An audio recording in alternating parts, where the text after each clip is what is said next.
اللهم احينا بإيمان وأمتنا بإيمان واحشنا بإيمان وإلخا جدم عن إيمان برحمتك يا أرحم الراحمين. اللهم أعنا على ذكرك وشكرك وحسن عبادتك. اللهم إنا نسأل الهدى والتقى والغنى. اللهم تقبل منا صلاتنا تامة واغفر لنا ذنوبنا عامة ولا تعذبنا يوم يقمة إنك على كل شيء قدير.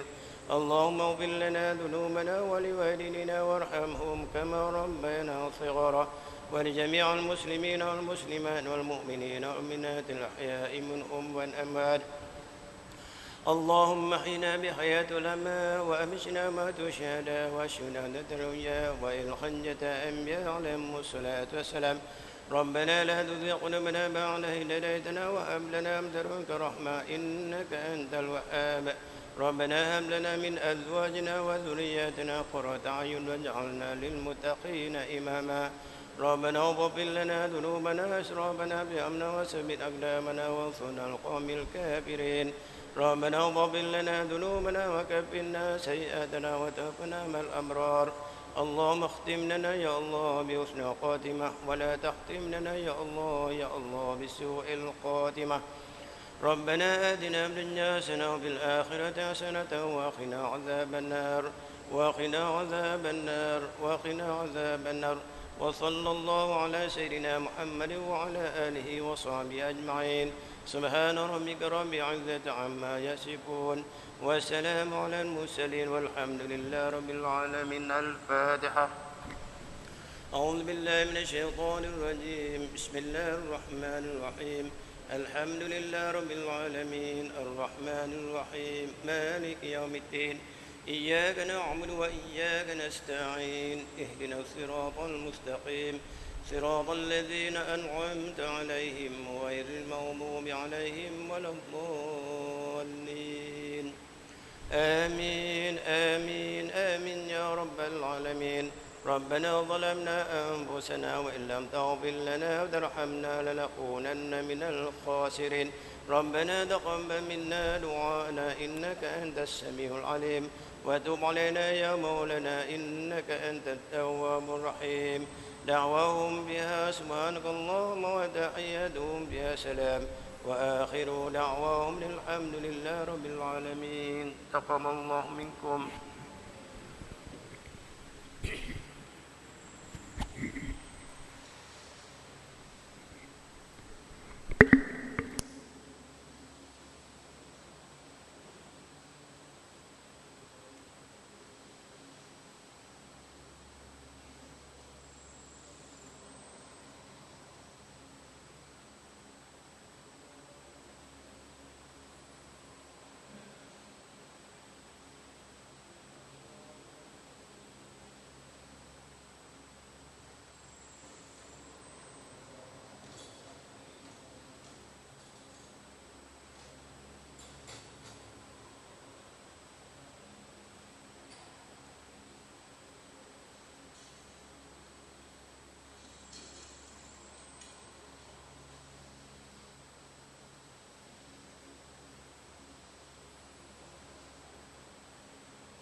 أعوذ بالله من الشيطان الرجيم بسم الله الرحمن الرحيم السلام عليكم ورحمة الله وبركاته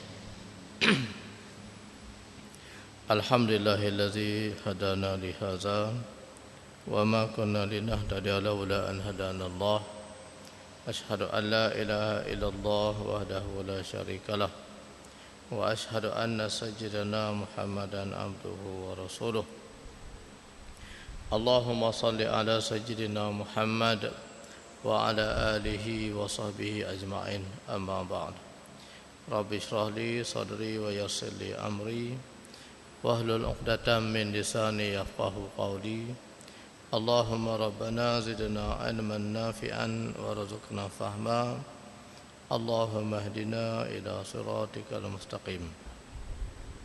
Yang kasih dan dihormati tuan-tuan dan puan-puan, muslimin dan muslimat, hadirin hadirat yang dirahmati Allah sekalian. Alhamdulillah, pertama kali marilah sama-sama kita panjatkan segala puji dan syukur kita hanya kepada Allah Subhanahu wa taala, Tuhan yang berhak disembah, yang tidak ada Tuhan selainnya. Itulah keyakinan dan i'tiqad kita, yang mana mudah-mudahan pertemuan kita pada malam ini kita mohon kepada Allah Subhanahu wa taala agar dikurniakan barakah dan rahmatnya insya-Allah. Jadi tuan-tuan dan puan-puan, yang keduanya anak peringatkan diri anak sendiri dan kita semua, jangan lupa kita berniat iktikaf. Apabila kita berada dalam masjid, maka jangan lupa untuk kita berniat iktikaf. Mudah-mudahan keberadaan kita dalam masjid ini bermula daripada waktu maghrib tadi, salat maghrib sampai insya-Allah sampai waktu Isya.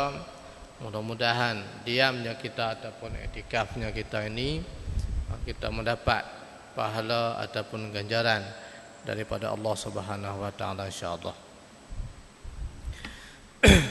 Tuan-tuan dan puan-puan yang dirahmati Allah Subhanahu wa taala sekalian, insya-Allah kita masih lagi dalam tajuk yang muka surat 20 berkaitan dengan hati. Muka surat 21. 20 tajuk dia. Malam ni insya-Allah 21. Bawah sekali. Dan yang ketiga, bahwasanya jantung ataupun hati itu raja bagi segala anggota. Baik, kita kembali pada atas tu, dia kata lazimkan, maknanya dia suruh kita jaga hati kita ni daripada segala sifat yang tidak baik. Dan dia kata hiasilah hati kita dengan sifat yang baik kerana beberapa perkara. Yang pertama kita baca dah. Yang pertama pasal dia kata Allah Maha mengetahui apa yang kita bisikkan dalam hati kita. Yang kedua, hati kita ialah merupakan tempat penilaian Allah Subhanahu wa taala. Dalam semua amal yang kita buat, terima ataupun tolak, Allah Taala tengok pada hati kita. Kemudian yang ketiga pada malam ni, yang kita kena jaga sangat hati kita ni pasal apa? Kerana dia kata raja bagi segala anggota. Hati kita merupakan raja, pemimpin, bos kepada anggota tubuh badan kita. Maknanya hati merupakan ketua kepada mata, ketua kepada telinga, ketua kepada tangan, ketua kepada mulut, ketua kepada kaki, ketua kepada perut. Maknanya semua anggota kita, ketua dia, bos dia ialah hati. Dan segala anggota itu mengikut ia akan perintah rajanya. Jadi yang kata hati ini merupakan raja ataupun ketua, segala anggota tubuh badan kita akan ikut kehendak raja dia ataupun akan ikut kehendak pemimpin dia. Dan apabila baik jantung ataupun hati itu, nescaya baik segala anggota. Jadi bila mana raja tu baik, bos dia baik, pekerja dia pun baiklah. Raja dalam tubuh badan kita ni baik, hati kita ni baik. Baik tu macam mana tuan-tuan? Dalam hati ni tersimpan sifat-sifat yang mahmudah. Dalam hati kita ni ada sifat sabar. Jadi maknanya anggota pun dia akan mengikut kehendak hati itu. Sabar masa mana? Ketika marah dia sabar. Jadi dia tidak meluahkan rasa marah itu melalui perkataan-perkataan yang tidak sepatutnya. Dan dia tidak bertindak dengan anggota itu dengan tindakan yang tidak sepatutnya. Pasal apa anggota tidak bertindak dengan tindakan yang tidak wajar ketika marah? Pasal hati ini dia sabar. Nampak tak? Duduk dan tu. Pasal hati ini baik, dia jaga, maka anggota yang lain pun akan ikut dia. Itu kata pentingnya hati kita supaya dibajai, disemai dengan sifat-sifat yang baik. Kerana dia kata apabila jahat ia, nescaya jahatlah segala anggota. Apabila jahatlah dia punya hati kita ni, maka anggota badan pun akan menjadi jahat. Apabila hati ni menipu, maka tubuh badan pun dia akan menipu. Dia ikut telunjuk hati kita pasal raja. Itu yang kata penting. Macamlah manusia pun, kalau pemimpin tempat dia duduk tu, mana-mana pemimpin, kalau pemimpin tidak beriman, jahat tuan-tuan, rakyat pun dia ikut sama. Dia terikut. Maknanya sebab tu disebut annasu ala dinil mulukihim. Manusia itu dia akan mengikut cara hidup pemimpin dia. Jadi macam mana cara hidup pemimpin dia, maka manusia ni dia akan ikut cara itu. Jadi begitu juga dengan hati kita. Apabila hati ni baik, maka rakyat, iaitulah anggota tubuh badan ini, dia akan menjadi baik. Kalau hati itu jahat, maka rakyat ataupun anggota tubuh badan ini dia akan turut menjadi jahat. Jadi macam mana kita nak semai ataupun kita nak hidupkan hati kita dengan sifat yang baik, dengan sifat yang mahmudah? Maknanya kita kena semaikan dengan ilmu dan juga iman kepada Allah Subhanahu wa taala. Tak boleh semai dengan iman kalau ilmu tak ada. Iman tu dia datang apabila seorang tu berilmu dan dia beramal dengan apa yang dia belajar. Maka insya-Allah akan adalah keimanan dia kepada Allah Subhanahu wa taala. Siapa pun kita wajib kita kena mengaji. Wa imma dia orang biasa, wa imma dia pemimpin, wa imma dia ada jawatan. Apatah lagi yang terikat dengan jawatan masjid ni, kalau tak mengaji nampak pelik lah. Orang nanti kita jadi orang masjid, pegawai ke AJK ke masjid ke, tapi tak mengaji. Gawai kata apa AJK masjid tapi mengaji pun tidak, jemaah pun tak hadir. Pelik pasal orang angkat kita jadi pemimpin tapi kita menunjukkan contoh yang tidak baik. Di mana pun tuan-tuan akan nampak kepincangan pasal orang yang dipilih, orang yang diberi jawatan tidak amanah dengan jawatan yang diberikan. Itu tanggungjawab. Kampung, taman kita lantik dia jadi ketua taman dan sebagainya, dia ada tanggungjawab dia. Jadi kalau dia tu baik, dia amanah dengan tugas dia, bawahan pun insya-Allah jadi baik. Jadi sebab tu kita kena jaga kita punya hati kita. Manusia tidak mengetahui, hatta malaikat sendiri pun tuan-tuan. Apabila malaikat ni apabila dia tulis, dia bawa catatan kita ni, dia persembahkan kepada Allah Subhanahu wa taala. Dia tunjuk, dia sembahkan pada Allah segala amalan kebaikan yang dilakukan oleh hamba ni dan yang tidak baik yang dilakukan oleh hamba ini. Maka Allah berfirman kepada para malaikat, wahai para malaikat, aku tugaskan kamu hanya menulis, kamu catat apa yang dilakukan oleh hamba. Tetapi nak terima ataupun tolak, Allah kata itu daripada aku. Allah yang akan tolak ataupun terima. Yang catat malaikat. Ma yalfizu min qaulin illa ladaihi raqibun atid. Sesuatu pun apa yang dilafazkan oleh manusia ini illa ladaihi raqibun atid, kecuali di sisinya ada raqib dan atid. Ada dua malaikat yang sedia menulis apa yang diucapkan ataupun dilakukan oleh hamba ini. Menurut ulama dia kata hatta al-anin minal marad. Malaikat ni dia tulis sampai mengerang bila sakit. Ada ulama kata malaikat ni dia tulis dua benda sahaja. Yang cenderung kepada maksiat, satu lagi yang cenderung kepada kebaikan. Baik. Seperti sabda Nabi SAW, inna fil jasadi mudghatan. Ada mengukuhkan yang ketiga tadi ni.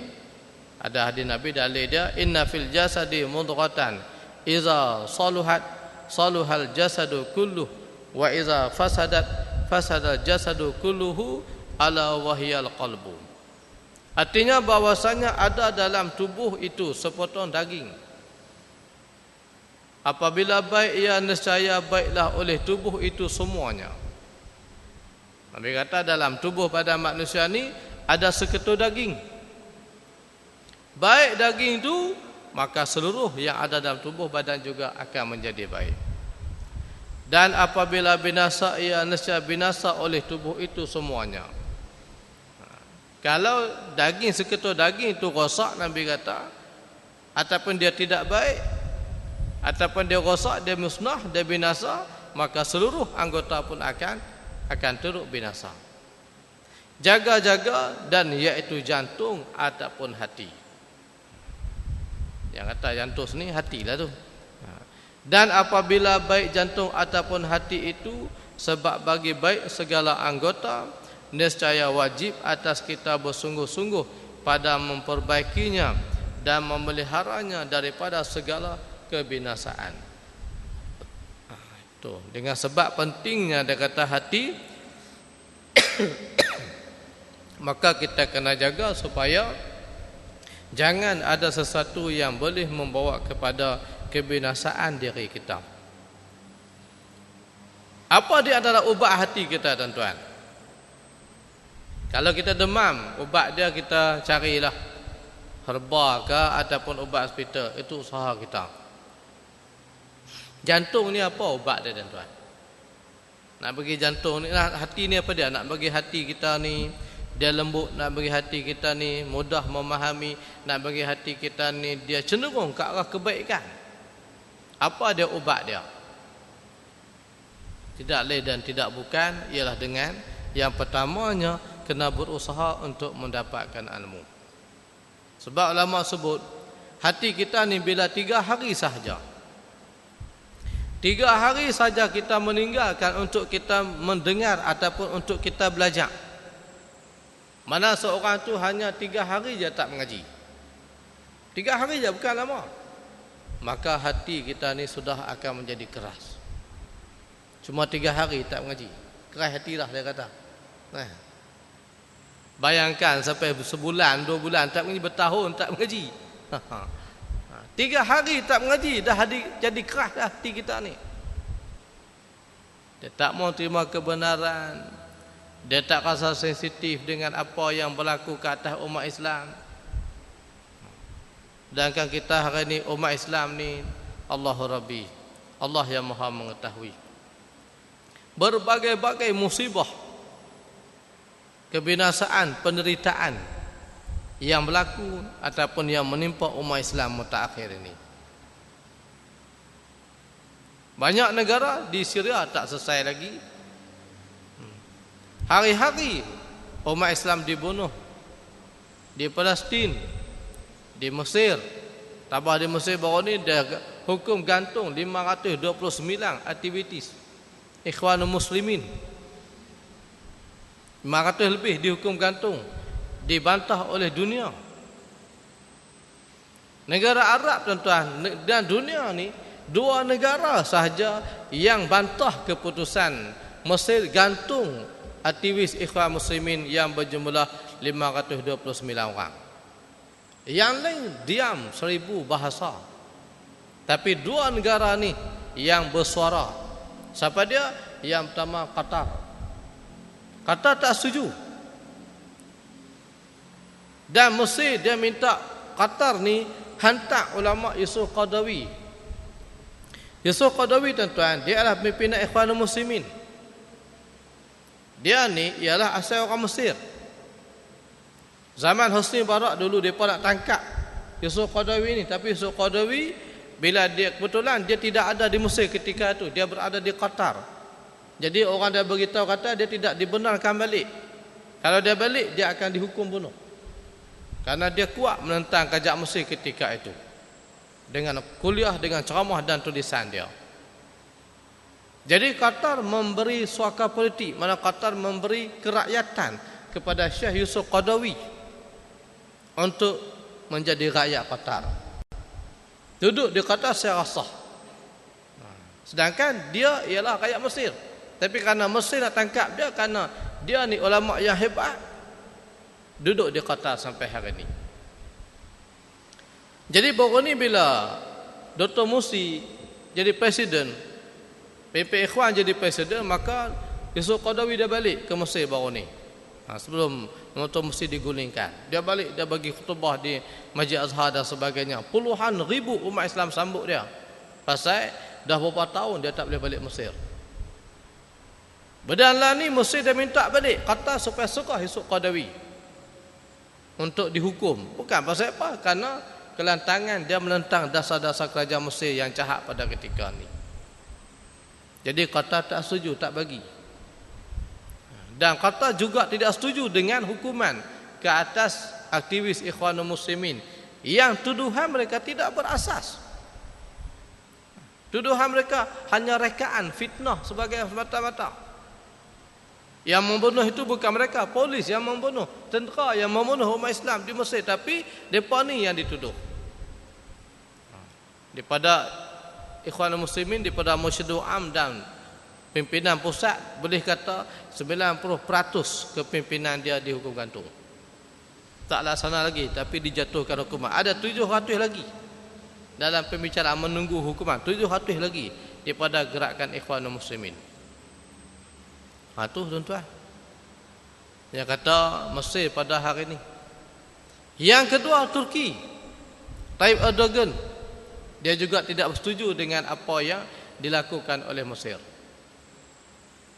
Tayyip Erdogan, dia pernah sebut kepada kerajaan Mesir yang jahat pada hari ini, kerajaan haram lah ni tu, dia kata seandainya kamu menumpahkan darah pimpinan Ikhwanul Muslimin di Mesir, maka bumi Mesir akan dipenuhi dengan syuhada Uthmaniyah. Maknanya dia tidak akan biar, dia akan guna cara yang dia boleh untuk membantu umat Islam Mesir. Itu Tayyip Erdogan. 2 negara ni saja yang tidak setuju dan menentang dasar Mesir yang begitu jahat pada ketika ini. Negara lain tuan-tuan, ada yang sokong, ada yang diam 1000 bahasa. Sisi ni dulu ni dia ialah Menteri Pertahanan Mesir. Sehari sebelum dia gulingkan Dr. Morsi, dia ada perbincangan di Tel Aviv, di Israel, di Palestin. Dia berjumpa dengan pihak-pihak pimpinan Yahudi. Dia ada bincang pada hari itu. Keesokannya bila dia balik, terus dia gulingkan Dr. Morsi. Pasal apa tuan-tuan? Yahudi telah tekan Morsi supaya gulingkan Dr. Morsi, kerana Morsi ini dia memberi ruang sebaik-baiknya kepada umat Islam Palestin. Bila Dr. Morsi, perintah Morsi tuan-tuan, dia buka sepadan Rafah, sepadan Mesir dengan Palestin yang sebelum ni ditutup. Jadi umat Islam Palestin tuan-tuan, mereka nak dapat bekalan, bahan makanan dan sebagainya, susah. Mereka banyak dapat daripada Mesir. Mereka ada terowong, kan? Lembu, kambing, gula, kopi, semua ada terowong. Jadi bila Morsi perintah, dia tak, dia kata tak perlu pakai terung, guna jalan biasa. Pasal dia perintah supaya sepadan ni dibuka.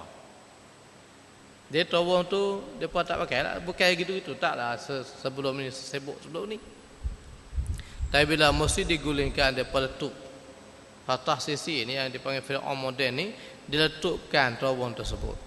Jadi umat Islam hari ni tuan, hospital di plastik umat Islam tu ubat tak cukup, bekal elektrik tak cukup, berbagai-bagai makanan ataupun masalah yang mereka hadapi.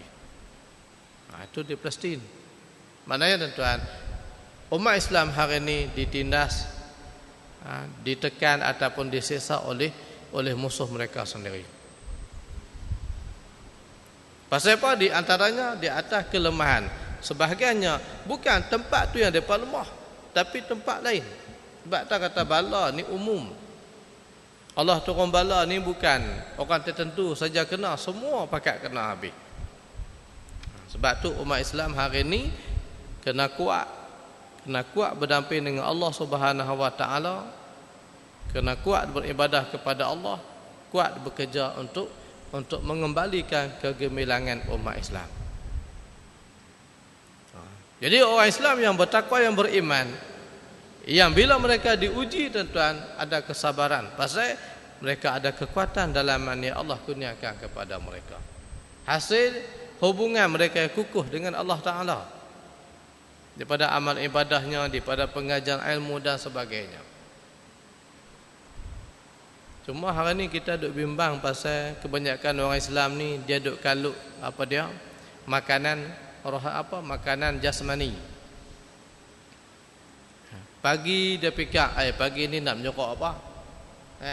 Roti canai ke, nasi lemak ke, teh tarik ke, kopi redik ke, kopi janda ke, kopi jantan ke, super power ke apakah? Tu duk fikir pagi-pagi nak isi perut dulu. Tengah hari sekejap lagi fikir dah nak makan apa tengah hari ni, daging ke, ayam ke, ikan ke. Malam ni nak makan apa? Hak tu kita panggil makanan jasmani. Yang kadang-kadangnya duk kalut atuk hak jasmani ni sampai lupa rohani. Dan kan rohani lah penting, imbangkan. Apa dia rohani dan tuan? Pengajian kita mengaji, baca Quran, beramal ibadah, itu dipanggil santapan rohani kita. Untuk menguatkan hati kita, mengukuhkan keimanan kita kepada Allah Subhanahu Wa Taala. Jadi orang yang hatinya baik, dia tak kisah bila ada musibah ke apakah, dia hadapi dengan baik pasal hati dia baik. Kita lah ni musibah apa dia tuan? Malaysia sejak dan menjak ni berbagai-bagai musibah yang menimpa kita. Sebelum ni pun banyaklah. Sebelum ni musibah apa dia? Keruntuhan moral, akhlak, muda-mudi, kecurian, kes bunuh. Pembunuhan ataupun kes bunuh di Malaysia ni bukan, fakta dia bukan berdasarkan kepada hari. Dia berdasarkan kepada jam lah ni. 1 jam seluruh Malaysia ni berapa pembunuhan, kes pembunuhan yang berlaku. Dahsyat. Dahsyat tuan-tuan. Itu dalam negara kita. Kemudian mai kemarau. Panas panjang. Sampai ayak setengah negeri kena catu ayak. Sampai sebahagiannya berkelahi suami isteri. Suami balik tak ada, nak minum ayak pun tak ada, nak makan nasi pun tak ada. Bini kata dah tahu ayak tak, awak tak beli di kedai. Marah kat tu lelaki. Dia kata jenuh lah tiap-tiap hari nak beli, gaji tak terama lah. Dia kata saya bawa rumah lagi, duit kereta lagi, berkelahi. Tu yang kita kata pasal ayak tak ada. Tu tak campur hak pengantin baru lagi berkelahi pasal tak ada ayak. Tu tuan-tuan, tu musibah. Elok kemarau tak apa nak elok lagi, do hujan lah, tak apalah ni hujan terus dah. Belum ni mai pula tragedi pesawat MH370. Sampai hari ni kita tak jumpa. Tak jumpa tak? Tak tahu duk tak mana. Duk cari duk tak mana, tak jumpa. Berbagai-bagai kerana spekulasi yang kita tengok dalam internet. Berbagai-bagai ramalan, andaian dalam internet. Ada kata tak jatuh, ada kata berbagai-bagai, kita pun pening hak mana tu betul. Cuma yang perlu kita pegang pada hari ini, bagi penumpang yang Islam, mana penumpang yang beragama Islam, selagi mana tidak ada bukti yang kukuh, maka selagi itu kita tidak boleh buat tahlil ataupun buat al-Fatihah ataupun sembahyang jenazah gaib kepada mereka. Sampai 4 tahun sudah Islam gitu. Sudah Islam ni, bila seorang yang beragama Islam hilang, tak dapat bukti sama ada dia tu mati ke sebagaimana, kalau tak dapat bukti, hilang, cari tak jumpa. Jadi masa dia selama 4 tahun. 4 tahun. Lepas habis cukup 4 tahun, barulah boleh diisytiharkan mati, baru boleh buat solat jenazah gaib. Bini pun kalau yang hilang tu laki, lepas 4 tahun baru bini ni boleh berkahwin lain. Tu dalam Islam. Bukan boleh mudah-mudah nak isytihar kata depa ni mati. Pasal cuma dikatakan berakhir lautan Hindi, tak kata terhempas. Okey, kalau kata terhempas pun mana bukti dia? Ni secepis kain pun tak ada bukti lagi. 1 gram besi pun tak jumpa lagi. Yang kata ada kaitan dengan MH370. Jadi maknanya sampai hari ini masih mencari bukti. Dia bagi orang Islam, kita tak boleh nak buat solat sunat jenazah gaib kerana belum sampai masa dia. Tak boleh buat sedekah al-Fatihah mengandaikan mereka tu telah mati, tak boleh. Takat nak takziah tu tak apalah, takziah ni atas kita kata kepada mereka sabar kepada ahli keluarga ada takziah di atas kehilangan ni, mudah-mudahan bersabar semua tu. Dekah Fatihah pasal mati tak boleh, apatah lagi nak buat tahlil lagi tak boleh. Cuma hari ini sembahyang hajat, sembahyang hajat dan berdoa kepada Allah Subhanahu wa taala agar mereka ni sama ada kalau mereka hidup dapat kembali dengan selamat, kalau mereka mati tenggelam dalam laut mudah-mudahan dapat bukti segera. Ni tak apa jam lah, tinggal lagi tak sampai lagi lebih kurang 12 jam, tak sampai 12 jam lah masa untuk mereka mencari kotak hitam. Pasal kotak hitam ni dia masa hanya beberapa hari sahaja. Hari ini ialah hari yang terakhir. Hari ini ialah hari terakhir mereka mencari kotak hitam pesawat tersebut. Tinggal lagi lebih kurang 12 jam tak sampai dah. Tak jumpa juga, maknanya ada teorinya makan masa yang panjang lah. Itu kata sebahagiannya tuan-tuan, bila kejadian ini berlaku, Allah nak tunjuk kepada kita, kepada manusia bahwasanya wahai manusia, ya ada kepakaran, ya ada kecanggihan. Wahai negara yang kamu sombong dan bongkak, yang ada berbagai kecanggihan macam China, Amerika, Australia, berbagai negara yang ada alat begitu canggih. Sampai kotak mancis pun mereka boleh kesan, sampai kereta pun mereka boleh kesan.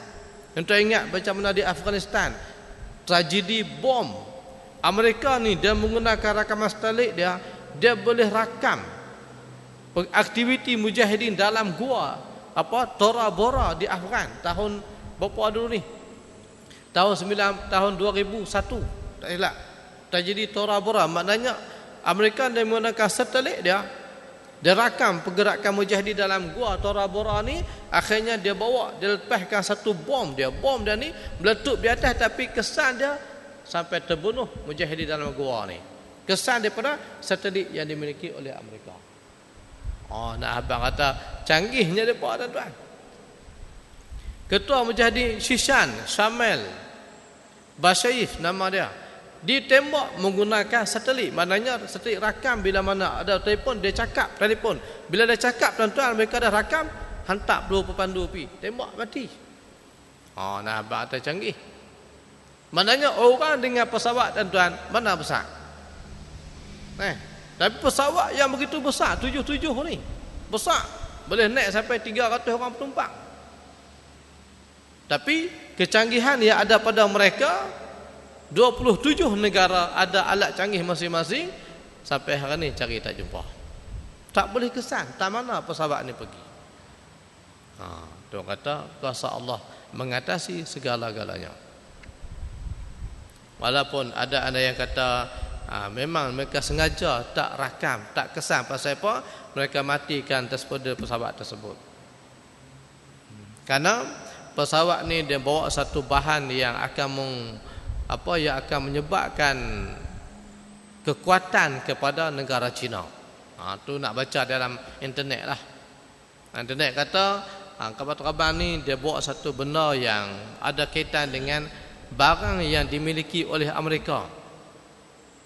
Barang ni, bahan ni dia boleh kontrol, dia boleh membina dan juga dia boleh membangunkan teknologi pesawat tanpa tentera. Alat bahan ni, alat yang ada ni, dia teknologi dia boleh membina pesawat yang terbang untuk menyerang negara lain tanpa ada pemandu. Teknologi ini dimiliki oleh Amerika. Kemudian di Afghanistan ni, teknologi itu ada di Afghan. Mereka bawa pergi di Afghan, Taliban serang konvoi ni, mereka rampas teknologi itu. Maka China minta beli daripada Taliban alat canggih itu. Maka alat ni dibawa melalui Pakistan. JMH370 ni dia baru beli daripada Pakistan. Jadi alat tu dibawa daripada Pakistan main Malaysia dulu, yang dibeli oleh China kepada Taliban. Kemudian daripada Malaysia pergi ke China. Pasal apa? Kerana dia rasa laluan ni dah selamat. Maknanya Amerika, CIA, FBI tak boleh kesan. Ni tuan-tuan yang percaya pula, ni nak baca. Tuan-tuan percaya pula. Tak nak habaq kata dalam internet tu dia punya cerita tu. Kita baca pun betul ke ni? Ni nak habaq hak kita baca tu. Dalam sinar pun tuan-tuan, hari buat tu. Dalam sinar dah habaq ni ya. Sinar harian. Ada disebut ramalan, spekulasi itu. Kemudian bawa alat ni pergi ke China, disertai dengan 20 orang pakar dan 10 orang pakar daripada China. Jadi alat ni bila sampai ke China, China akan bangunkan bahan alat ini, dan alat ini akan menjadikan China negara yang kuat di sudut ketenteraan dia, kecanggihan di sudut pertahanan negara. Jadi benda ni yang Amerika tak mau, benda ni yang Yahudi tak mau. Sebab tu mereka usaha pintas pesawat ni yang akhirnya terhempas di Lautan Hindi. Dia ambil pesawat ni, dia guna kawalan jauh dia kontrol pesawat ni, turun di Maldives isi minyak di situ, kemudian turun di pulau Gogia Garcia tu, dia ambil semua bahan tu, kemudian dia gunakan kawalan alat jauh, dia letupkan tenggelam di Lautan Hindi. Hak tu spekulasi dalam internet. Kita baca betul ke ni tuan-tuan. Tapi itulah. Hak tu yang pertama. Yang kedua dia kata duduk di China pesawat ni saja, China tak mahu habaq pasal dia takut Amerika tahu. Macam-macam lah kita baca pun nak gelak. Ada kata dia duduk di Maldives, turun isi minyak di Maldives. Jadi selagi mana tak jumpa, begitulah tuan-tuan. Macam kita dengar cerita berlaku benar dalam tempat kita lah. Lagi mana tak jumpa orang hak betul-betul tu, macam-macam. Hak accident, dengar tak accident ni? Orang ni apa? Aku dengar kata kereta tergemuk, 4 orang mati. 4 orang mati. Pergi tani pula, dia kata bukan 4 orang, 5 orang, ada lagi banyak. Ni kereta tak, dia bukan. Kereta dia kata motor, dengar motor, dia kata 4 orang mati. Dah bercanggah banyak lah. Pergi tani pula, dia kata lori dengar apa? Lagi sakit. Pergi tanya orang hak betul, dia kata tak ada apa. Kereta seri sikit je, seorang tak mati pun. Tu hak betul. Dan cerita tuan, dia ni penyebut orang panggil.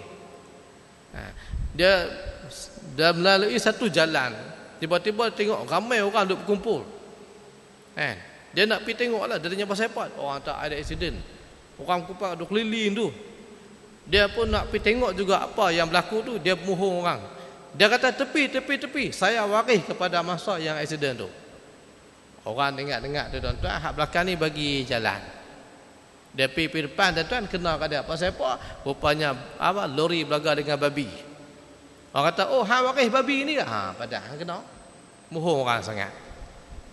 Jadi tuan-tuan, begitulah. Jadi hari ini kita kembali pada mana? Kembali pada Islam. Maknanya cara Islam lagu mana? Berdoa, bayar hajat, baca Yasin. Supaya minta supaya Allah Subhanahu wa taala permudahkan. Tapi kalau tuan-tuan duk rajin ikuti perkembangan ni, kita dia punya spekulasi tu bukan betul, tapi seolah-olahnya begitu. Pasal apa? Bila dah tengok percampuran ataupun kita kata apa keterlibatan China, dia di antara negara yang paling banyak hantar dia punya aset pertahanan dia sampai ke lautan selatan, lepas tu sampai ke lautan Hindi. Lah Amerika pun macam berlakon, dia punya apa pernah menteri Australia pun macam ada skrip dia boleh cakap. Jadi wallahu a'lam lah, itu kita serahlah. Yang penting kita berdoa supaya dapat ditemui, kerana dia merupakan kita kata nyawa yang melibatkan orang Islam ni lebih daripada 30 orang. Orang Islam, Kapten Zahari, orang yang hebat kan. Mengikut kajian apa kita kata ahli-ahli jutawan dunia ni, Kapten Zahari ni di antara orang yang mampu untuk mendaratkan pesawat walaupun dia punya landasan tu 1500 meter. Dia punya orang habaq. Sebab dia memang pakar sungguh, pasal dia ni orang yang berpengalaman. 18,000 jam lah dia terbangkan pesawat. Jadi sudah berpengalaman. Jadi sebab tu kita tahu ramalan atau andai-andaian ni berbagai-bagai. Cuma kita minta supaya pihak media kita ni kena pertahankan seperti Kapten Zahari, dia punya pembantu dia, pasal mereka ni telah pun diburuk-burukkan oleh media-media asing. Kata mereka ni peganah dan sebagainya. Dan kan bila ambil dia punya militer tu tak ada apa pun. Itu memang juruterbang ni biasalah. Dia buat latihan cara nak mendarat pesawat, memang dia ada benda tu di rumah dia. Macam orang duk main kereta lumba pergi rumah dia, mesti dia ada game kereta lumba punya. Pasal dia duk bawa yang tu. Dia nak berlatih kan. Itu. Baik, jadi tuan-tuan yang dirahmati Allah Subhanahu wa taala sekalian, itu maknanya musibah yang berlaku yang memerlukan kepada ketahanan. Jadi hak dalam inilah nak boleh jaga tuan-tuan. Hati kita inilah kalau hubungan dengan Allah ni baik, dengan mengaji kita, dengan sembahyang dan sebagainya, akan mampu menerima segala ujian ini. Itulah yang kata terbaiknya ataupun hebatnya seseorang yang memiliki hati yang baik, insya-Allah. Satu lagi, dan yang keempat, bahasanya jantung ataupun hati itu tempat taruh bagi segala sifat-sifat kepujian seperti iman dan makrifah, tawakal dan redha dan pengetahuan. Maka patut sangat bagi penaruhnya yang seperti ini bahawa dipelihara akan dia daripada segala kelakuan yang dicela dan dijaga daripada seteru iaitu syaitan.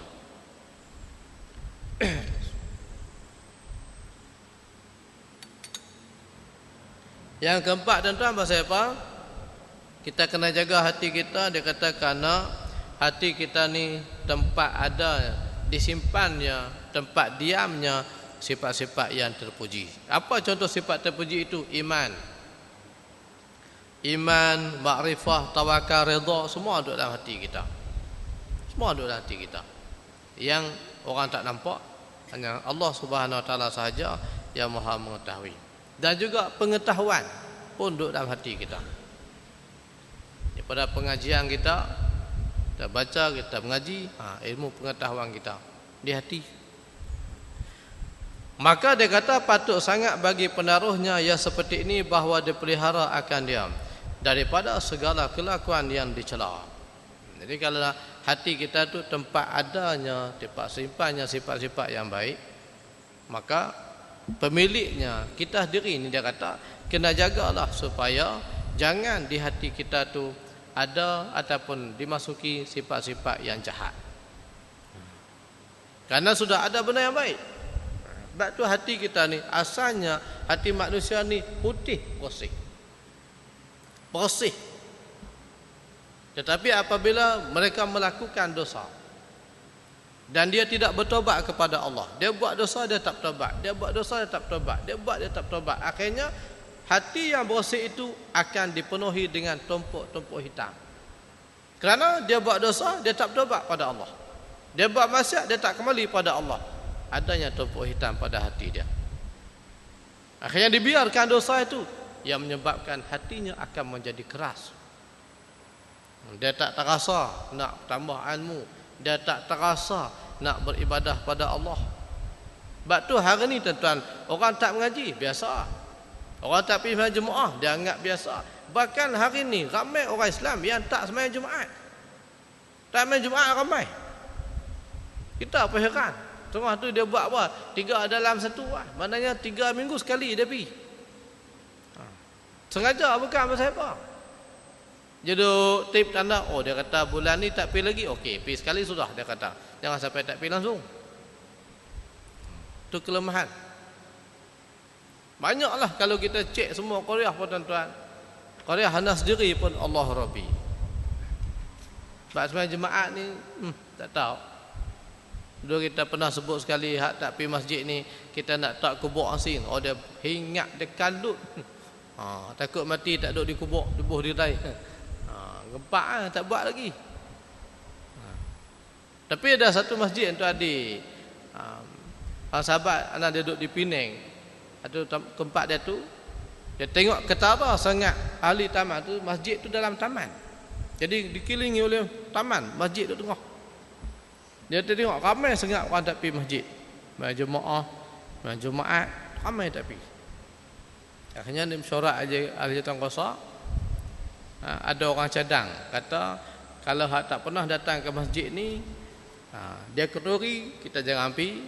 Kemudian kalau dia mati, kita simpan di kubur masjid ni, tapi tak di hujung sekali. Tak seorang-seorang di hujung tu. Dia tepi pagar, jadi pagar daripada. Orang tanya pasal apa kubur di hujung sekali, pasal dia tak main masjid. Jadi mati pun di hujung sekali. Dia kata bila dah ada anak kuliah cadang begitu, kemudian ada yang sokong, jadi keputusan Korea bila masjid anak Korea, keputusan anak Korea. Makanya buat tak apa kalau begitu, kalau anak Korea nak buat macam tu, dia kata tak apa, ini mesyuarat cadangan dan anak Korea semua setuju cadangan tu. Nak buat begitu, hak tak main masjid langsung ni kita denda begitu. Bila dia mati sakit demam, orang tertentu saja pergi, yang duk cari masjid. Lepas tu tuan-tuan, masjid tu penuh. Subuh pun macam Jumaat. Jumaat pun tak pernah pergi duduk belakang dulu. Tak apalah, dia pergi. Rupanya setengah tempat tu kena ajak begitu. Orang dengar macam zalim lah, tapi kena ajak begitu. Pasal apa? Nak suruh kita ni supaya jaga hati kita, lembutkan hati kita ni dengan kita beribadah kepada Allah Subhanahu wa taala. Bila tak ada ibadat, maka tak datanglah ilmu pengetahuan, kerana dia tidak ada kesedaran untuk dia belajar.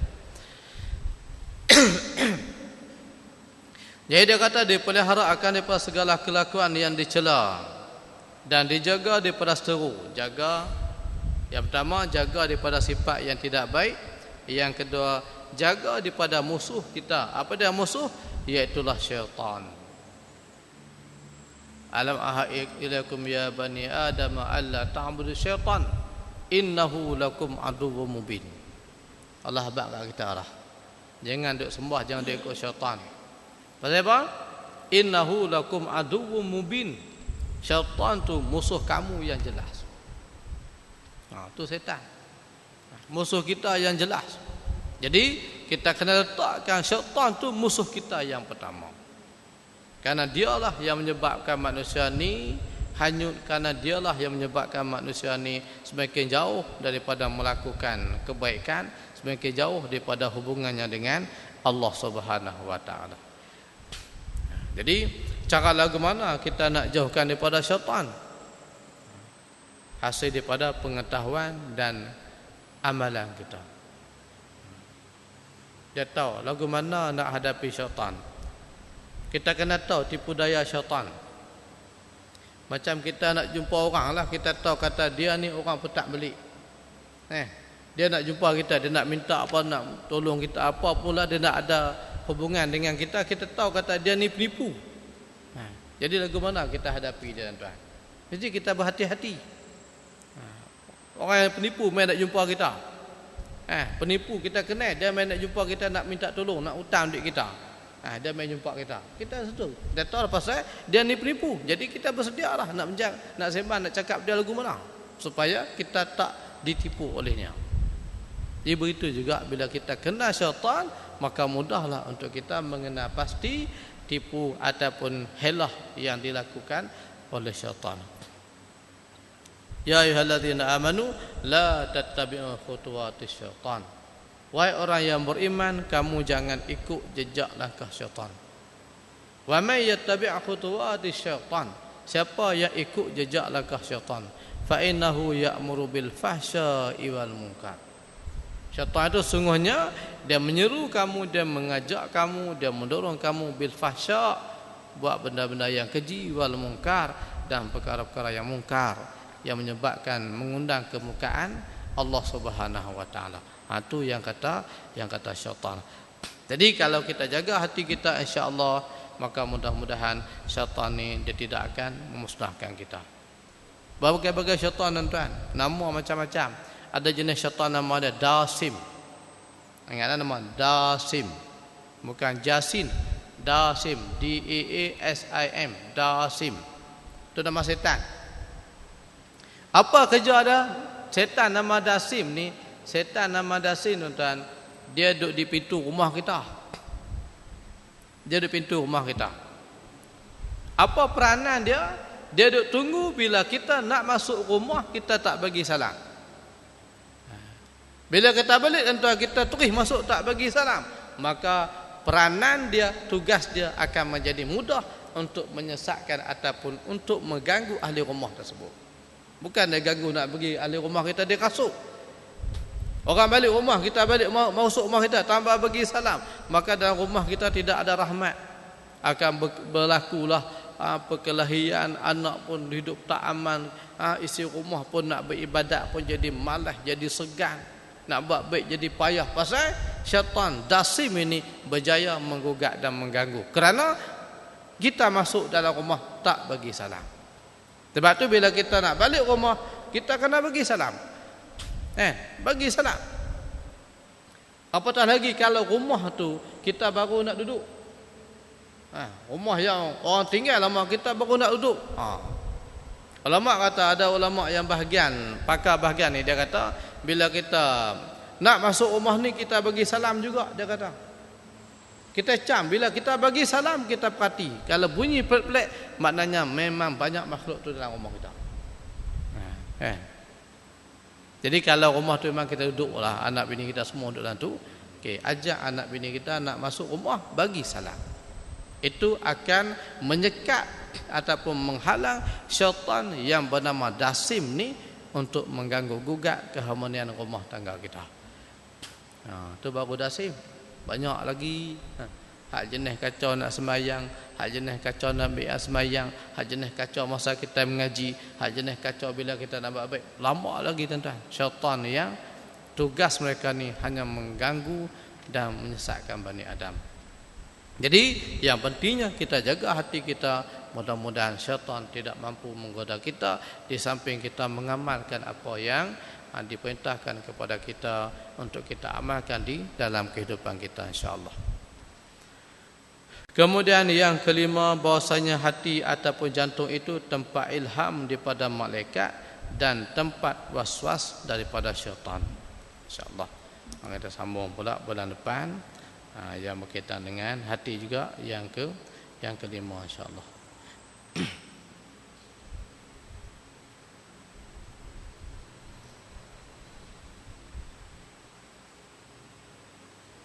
Jadi tuan-tuan dan puan-puan Allah sekalian, saya cukuplah sekadar ni, insya-Allah.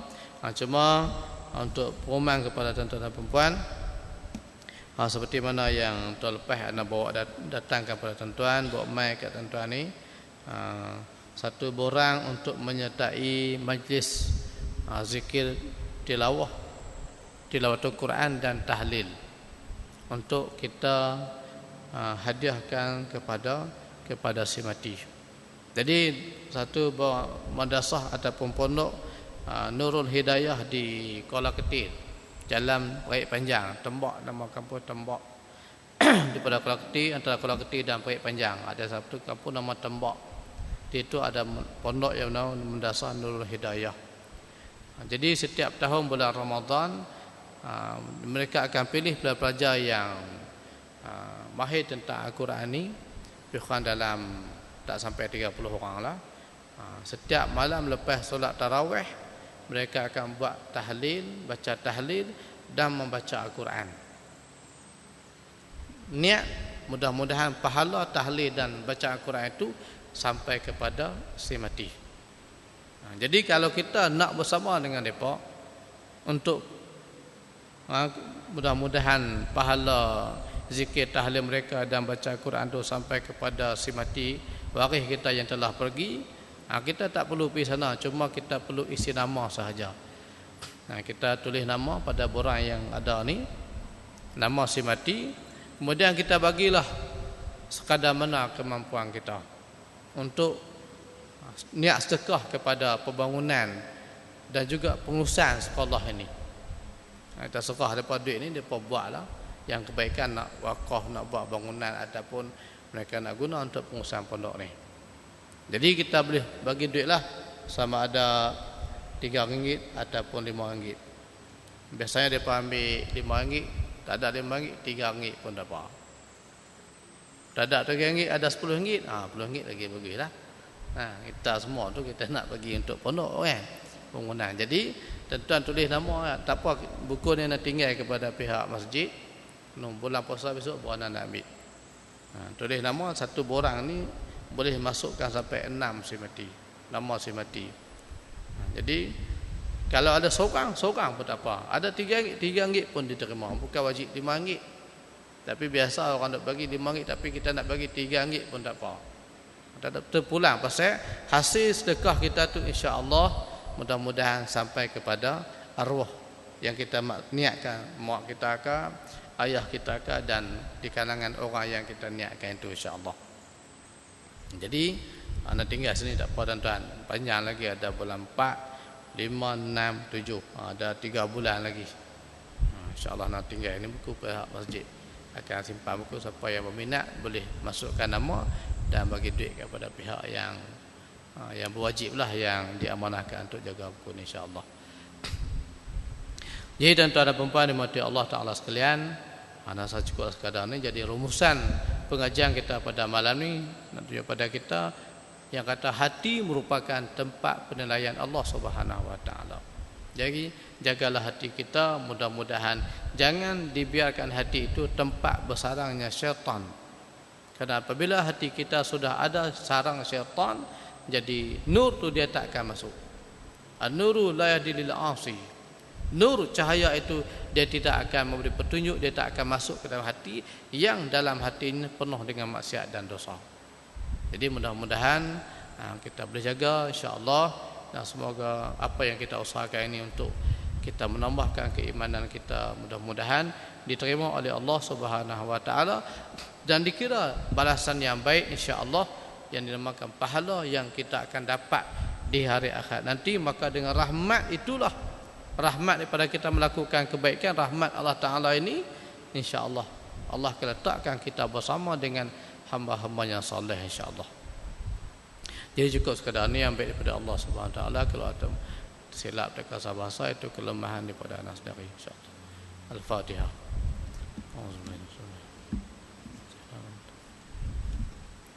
Ghairil maghdubi 'alaihim waladdallin.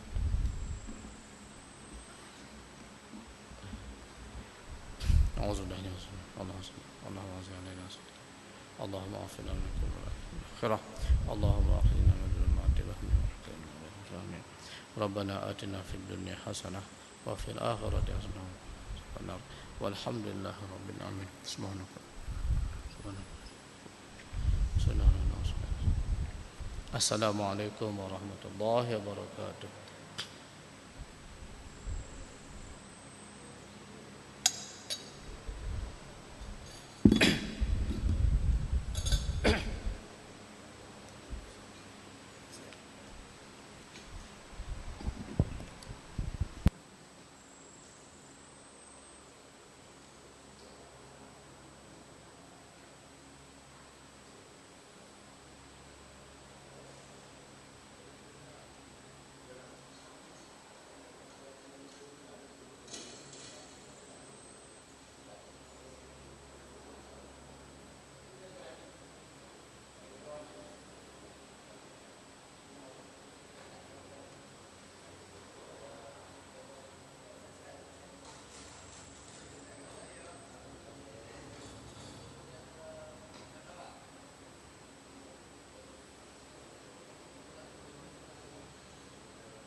بسم الله الرحمن الرحيم الله أكبر الله أكبر أشهد أن لا إله إلا الله أشهد أن محمدا رسول الله حي على الصلاة حي على الفلاح قد قامت الصلاة قد قامت الصلاة الله أكبر الله أكبر لا إله إلا الله لا إله إلا الله محمد رسول الله صلى الله عليه وسلم اللهم رب هذه دعوة